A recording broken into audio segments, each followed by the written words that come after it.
Remember when you were a kid and you would challenge people to a race? That feeling of winning was always the best feeling ever. You were the fastest kid alive, but you didn't always win, did you? Sometimes you challenged someone who was just a bit faster, and that feeling sucked. Thing is though, the more you challenged people, the faster you got. One day that kid challenges you. Having bested you before, he thinks he can win, and what do you know? You smoke him. See, competition is a good thing. When it comes to humanity, competition was the sole thing that put us at the top of the food chain. Without anything to compete with, we end up getting stuck. Imagine, if you will, an Olympic runner. Imagine if he was always faster than everyone else. He would never get faster. He'd never need to. Pushing himself would be none of his concern, and in a sad way, the human race is locked at that point as well. Being the top of the food chain as we are, we have nothing to compete with, making us stationary until the next competition comes along.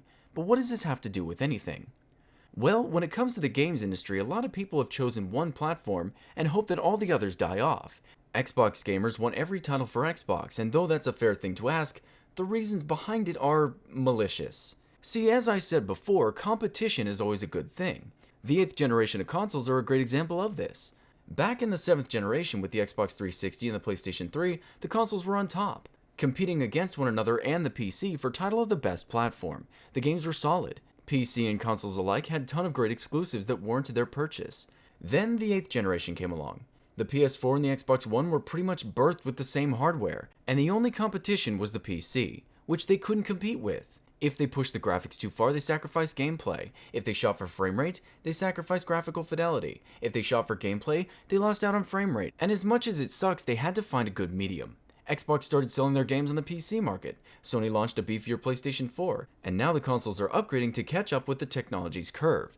But imagine if PC gaming didn't exist. Take a step back and think of the innovations PC gaming has brought. Virtual reality, physics engines, first-person shooters, 4K gaming. If consoles never had to compete with anyone but each other, they'd be stuck in the same place we humans are today, left without competition, nothing holding us down so we can rise up and surpass. And without PC gaming, consoles may not be going in the direction they are right now.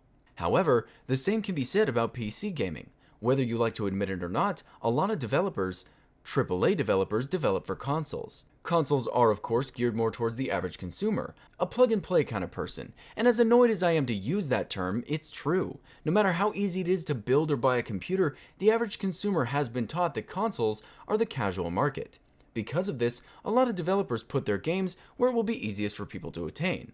Now these days it's much easier to get your games on the PC than it is on consoles, but once upon a time, it wasn't. Imagine this scenario in which consoles never existed. Gaming most likely would have taken a lot more time to get off the ground. A long time ago, computers were very expensive and limited. Eventually, someone would have purchased the PC and dictated it just like Sony and Microsoft do with their consoles. There may have been hundreds of PCs made by hundreds of different developers that do hundreds of different things, all having different exclusive games that you can play, and effectively losing all the freedoms that we now know and love about our PCs today. Again, competition is a good thing. Without it, not only would we not progress, but we as the consumer are locked out and dictated much worse. I mean, let's say Microsoft kills PC and Sony. Now the only gaming platform is Xbox, and one day, you start hating them. They've gone too far, making Xbox Live cost far too much, which, if I'm being honest, $1 is too much to ask to play online, but moving on. They make their games and developers charge $100 per title. They limit the way you can buy your games so you can't get them anywhere but their market. And they tell you how you're going to play your games. My question to you is, in this world without competition, if you get mad at Xbox and want a different gaming experience, where are you going to go? There is no competition. There's no better platform. There isn't even a platform that's different because you wanted Xbox to be the only one.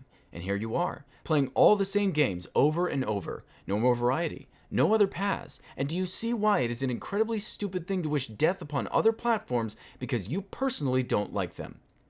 Look, I have nothing against consoles. So long as you're a gamer, you're good in my eyes. And though I do hate how Sony and Microsoft run their tyrannical companies, I understand how important it is that they continue to exist. Just having them around gives PC a reason to improve and get better, and them having to compete with PC makes them strive for the same. We help one another in a competitive way. But if you are one of those people who wish death upon a platform because you want your chosen platform to be the only one in existence, then all I can say is I truly wish that reality upon you, and just you.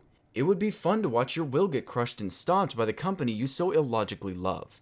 What, did you think they loved you too? Ha! They only care so long as you have money in your pocket.